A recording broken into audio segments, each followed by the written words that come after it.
يا مساء الفل، عاملين ايه؟ رب دايما تكونوا بخير. لو اول مره بتشوفيني متنسيش بدعوه حلوه منك تفرحني، ولايك واشتراك في القناه وتفعيل زر الجرس، وكومنت حلو منك برضو يفرحني. ما انت لازم تفرحيني النهارده، انا بقولك اهو.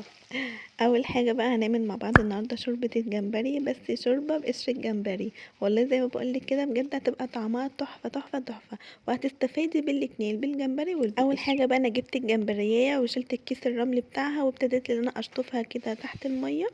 غسلت الجمبري كويس جدا وابتديت ان انا اقشره. انا مش بغسل القشر بعد ما بقشر الجمبري علشان الراس بتبقى فيها البطارخ، وطبعا لو غسلته بعد ما قشرته البطارخ دي كلها هتنزل في الميه، والفايده بتاعته وطعمه كله هيروح.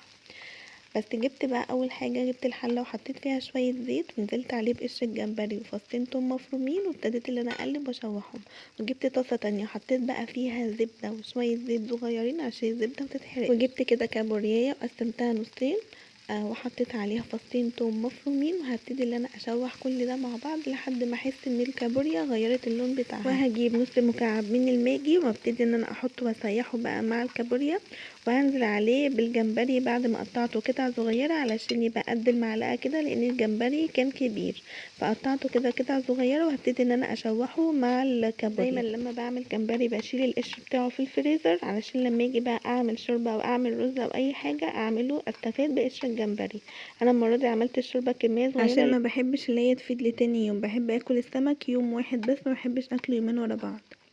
بس وهبتدي بقى ان انا ادوب الماجي كويس جدا. انا حطيت نص قالب ماجي، هبتدي ان انا ادوبهم كويس جدا عشان اتاكد ان كله داب، ما يبقاش فيه حتت حادقه وحتت لا. وهكون قطعت بقى بصلايه صغيره على قشر الجمبري علشان تتشوح معايا، وهنزل عليه بكميه ميه كويسه، وهسيبه يغلي غلوتين، ومش هحدقه، وهكتفي بالتوابل اللي هحطها على الجمبري والكابوريا. واول ما يغلي معايا هبتدي ان انا اصفيه بقى على الجمبري والكابوريا.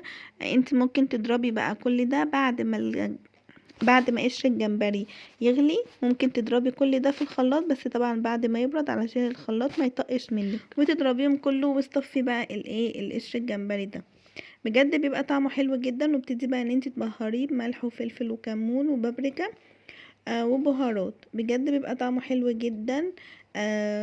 مش هتصدقي اصلا ان انت عملتي شوربه بقشر الجمبري، بجد طعمها حلو جدا جدا جدا، وجربيها. وانت ممكن تحطي الشوربه دي على الرز، ممكن تعملي رز السمك عادي، وبدل ما تحطي ميه حطي الشوربه دي، بجد برضو بيدي تست حلو قوي للرز، وبيبقى طعمه حلو قوي، وكانك عاملاه بجمبري وانت اصلا مش حاطه عليه ولا جمبريايه.